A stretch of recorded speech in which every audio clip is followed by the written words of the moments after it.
Des clés pour vivre avec Nathalie Cardon. Pour inviter témoin, je reçois Ludovic Pott. Bonjour Ludovic. Bonjour. Alors auteur de votre premier livre, qui est un livre témoignage, qui s'intitule De la schizophrénie à Dieu. C'est tout un programme. Et c'est votre témoignage et c'est votre programme.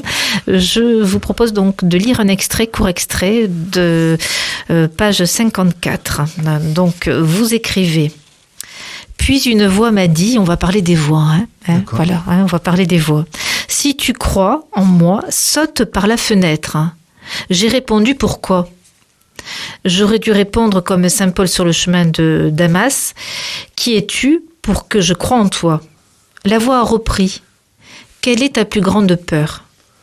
C'est le vertige. Enfin, cette phobie pouvait me procurer des peurs paniques. J'avais le fort sentiment intérieur qu'il n'allait rien m'arriver, qu'un miracle allait se produire. Montant sur le rebord de la fenêtre, c'est vous qui écrivez, Ludovic, page 55, un grand tremblement m'a saisi. J'allais redescendre quand est venue la conviction que je ne pouvais pas désobéir à Dieu, et j'ai sauté. Mon logement était au dernier étage, le 5e. Je ne voulais pas mourir, au moins consciemment. Ce n'était pas une tentative de suicide pour moi. C'est écrit dans votre livre. C'est ce moment aussi où au fond vous entendez une voix, et cette voix vous dit de sauter par la fenêtre. Alors, est-ce que vous pouvez nous expliquer ce qui se passe à ce moment-là dans votre tête et votre cœur? Peut-être expliquer un peu comment c'est venu. Donc en fait, j'ai eu une semaine de repos compensateur, RTT, que je n'ai pas prévu, et je me suis dit que j'allais faire comme les Amérindiens. J'allais arrêter de manger, arrêter de dormir pour avoir une vision, une hallucination, pour que je connaisse où diriger mon avenir. Et donc, j'ai commencé à ne plus manger. Ça a duré 2 semaines à peu près, sans manger et presque rien, et sans dormir en fait. Et donc, de plus en plus, les voix sont devenues fortes. Et enfin, je passe sur les péripéties. Et en fait, à un moment donné, j'ai cru parler à Dieu. Mais sans aucun souvenir d'aucun mot échangé après l'entretien. Un gros blanc. Mais c'était quelque chose d'intérieur très très fort, quoi. J'ai parlé à Dieu, quoi. Et donc quand la voix a repris en me demandant de sauter par la fenêtre, je pensais que c'était toujours Dieu qui me parlait. Je n'avais pas fait le rapprochement. Ça prolongeait pour moi. Et donc en psychiatrie on parle d'injonction, d'ordre que donnent les voix. Mais moi j'avais toujours mon libre arbitre. Mais je n'avais plus aucune peur. Et en fait, suite à cette démonstration, donc bien sûr, j'ai eu beaucoup de fractures et j'avais l'artère du coude sectionnée. Et c'est une patrouille de police qui m'a trouvé. Et donc, c'est vraiment encore une fois la providence, parce qu'à quelques secondes près, je ne serais pas là, quoi. C'est vraiment, ça s'est joué à très peu de choses. Et j'ai été emmené dans le meilleur hôpital de Paris avec le meilleur chirurgien, qui a pu me réparer mon bras, je vais dire ça comme ça. Le coude vraiment était en vrac et il a tout remis comme il fallait. Pendant la nuit, c'était après vers 2h du matin. Donc j'aurais pu passer inaperçu facilement, quoi, à cette heure-là de la nuit.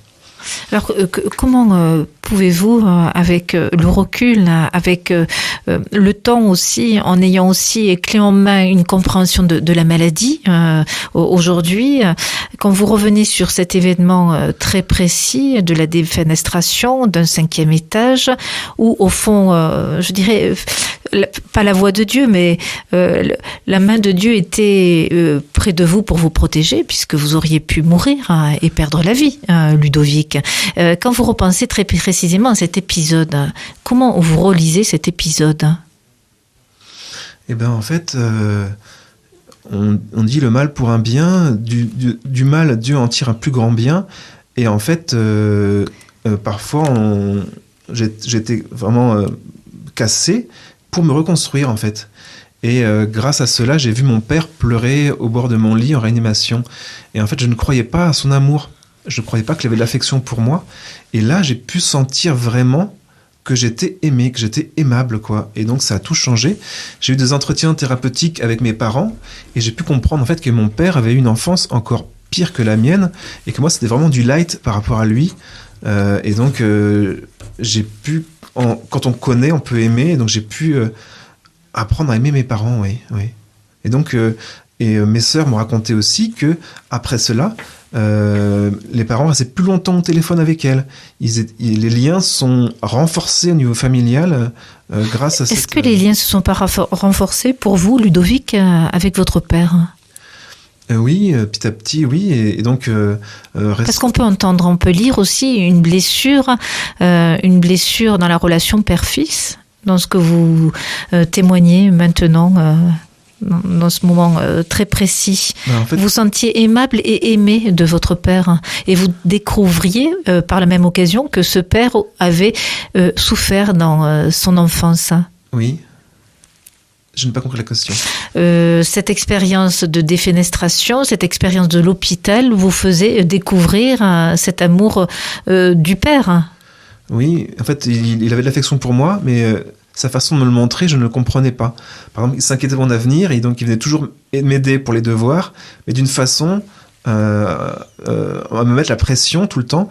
Et donc j'étais en stress, en fait. Et alors que pour lui, c'était une marque d'affection. Et donc... Des façons aussi de nous construire une cabane dans le jardin, mais c'était comme c'est extérieur et il m'a pas dit je t'aime, il m'a pas pris dans mes bras et ça m'a manqué en fait. Alors ça vous a manqué, donc on parle d'amour là, on parle finalement de l'attente d'un fils pour son père. Et en fait un autre déménagement plus tard, quand j'ai vidé mon appartement pour le monastère, mon père a tracé le signe de croix sur mon front en faisant une bénédiction. Et donc, en fait, là, j'ai vu qu'il était ému. Et donc, là encore, j'ai senti qu'il avait de l'affection pour moi. Et j'ai pu le prendre dans mes bras. Et ça a été vraiment quelque chose de fort. Et donc maintenant, à chaque fois que je vais en vacances chez mes parents et au moment du départ, je demande toujours sa bénédiction. Et des fois, pas systématiquement, des fois je le prends dans mes bras. Et donc il y a une relation plus forte qui s'est créée entre nous. Oui. Relation père-fils. Voilà, qui s'est enfin instaurée, oui. On peut dire je t'aime. Oui. Ça, c'est des cadeaux de la vie, hein, des cadeaux peut-être de cette maladie, au fond. Est-ce qu'on peut parler aussi de cadeaux dans ce cheminement que vous avez depuis maintenant près de 20 ans ? Vous êtes stabilisé, vous prenez un traitement. Ce qui est beau avec le mot cadeau, c'est que c'est aussi le mot présent. Et donc, Dieu nous offre le présent. Dieu est amour. Et donc, plus je me rapproche de Dieu, plus j'ai de l'amour pour mes semblables et plus j'aime aussi ma famille. Tout est lié, quoi. Alors, vous avez parlé de ces voix, cette mauvaise voix qui vous invite aussi à vous jeter par la fenêtre.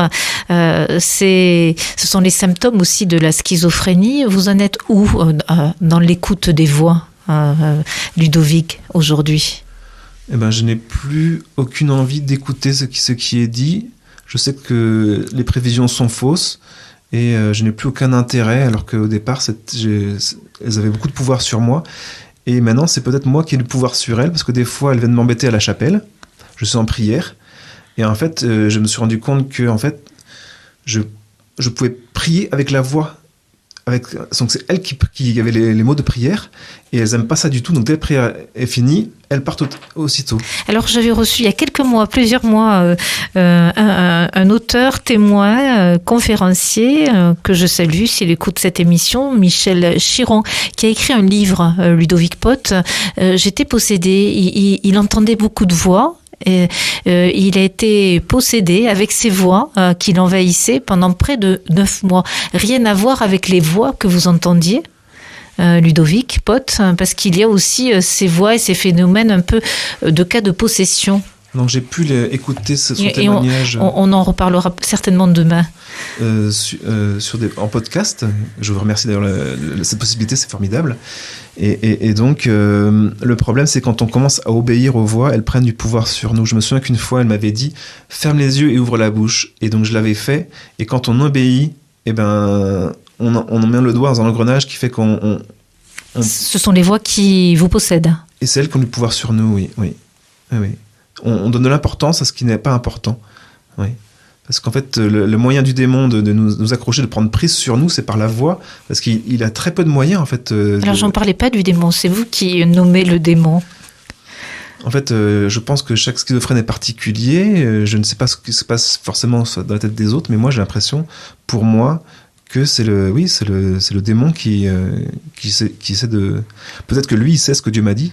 Ça, je me pose la question. Et en fait, s'il le sait, il essaie de m'empêcher de faire ma mission. On parlait de mission. Alors, la mission va se poursuivre sur les ondes de nos radios chrétiennes, Ludovic Pott.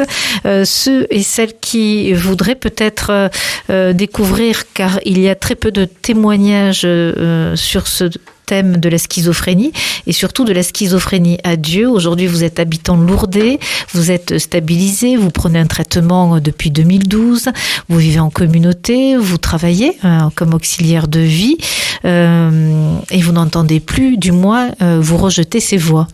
Est-ce qu'on peut dire que vous avez quelque peu gagné sur la maladie et gagné sur les voix? En fait, oui. Une des dernières fois que j'ai entendu les voix, elle me disait « On pourra te donner tout ce que tu veux ». J'ai entendu ça, j'étais stupéfait. Mais moi, ce que je veux, c'est Dieu. Donc, elle ne peut pas me l'offrir. Donc, j'ai bien rigolé. Et dernièrement, plus tard, elle me disait « Tu as bien avancé sur le chemin de la perfection ». En fait, un des derniers vices, c'est l'orgueil, quoi. Donc, elle essaie de m'enfoncer dans l'orgueil, alors que je sais très bien que je veux pas grand-chose, quoi. Alors on va écouter les bonnes voix et on va écouter surtout la voix du Seigneur et votre voix de témoin, Ludovic Pott, dès demain, toujours dans cette même émission où nous enregistrons dans ces studios pas très loin de la grotte Massabielle où est apparue la Vierge Marie qui est importante aussi dans votre parcours de chrétien aujourd'hui. Un grand soutien de Marie dans votre vie de tous les jours, je crois. Et l'Ave Maria est quelque chose de très fort. J'ai des citations qui disent en fait que rien que l'Ave Maria peut faire fuir le démon, quoi. Le curé d'Ars, Saint François d'Assise et Saint Louis Grimm-Montfort l'ont écrit, quoi. Alors, on écrit une nouvelle page demain dans une nouvelle émission. À demain. Merci.